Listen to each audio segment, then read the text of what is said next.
Let's talk about the PHOSPHORA bow in Icarus Uprising.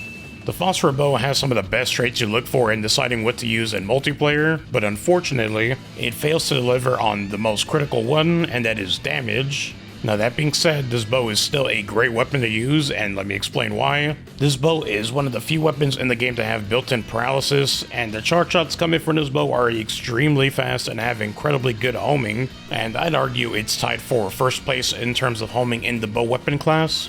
But anyways, the charge time for this bow is also pretty good, sitting at third place just behind the Divine Bow and Angel Bow at 1.37 seconds. As for your continuous fire, it's important to note that none of these attack options have any shot homing.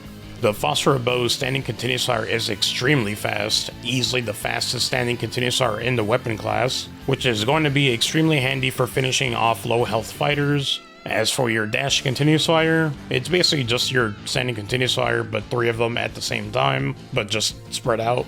Nothing too crazy, but this is very hard to fully land during a match. And if you were wondering about melee, both your combo and dash attack actually do good damage. It's not too far off from the Darkness bow, but I personally don't use bow melee, so I wouldn't recommend it in general.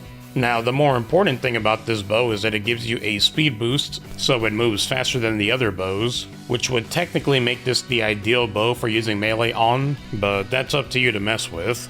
There are only 2 problems with this bow, and the first one is shot range, which is easy enough to patch up with weapon modifiers, and the other issue with the PHOSPHORA bow is just damage, and it needs a lot of help to overcome this problem. So with that being said, if you want to be the damage dealer of the team, you're definitely going to need to maximize your range stars as well as having dash charge shot +4, and if you really want more power, you'll also need the full health boost +6 weapon modifier, and then use the energy charge power, and you can finally do damage. The only problem is as soon as you take a single hit, you're knocked back down to supporting teammate status. But that's it for now.